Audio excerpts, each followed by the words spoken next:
মিষ্টি আলু কেন খাবেন চলুন জেনে নেই এর 8টা গুরুত্বপূর্ণ উপকারী আর অপকারী দিক। 1 নম্বর, মিষ্টি আলু খাইলে শরীরে অনেক এনার্জি পাওয়া যায়। সারাদিন কাজ করার শক্তি যোগাইতে এর তুলনা নাই। 2 নম্বর, এটা চোখের জ্যোতি ভালো রাখতে খুব সাহায্য করে।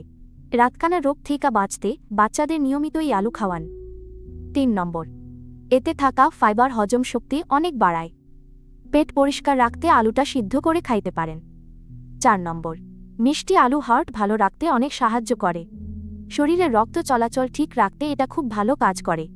5 নম্বর, এটা শরীরের রোগ প্রতিরোধ ক্ষমতা অনেক বাড়ায়। চট করে অসুখ বিসুখ হওয়া থেকে শরীর বাঁচায়।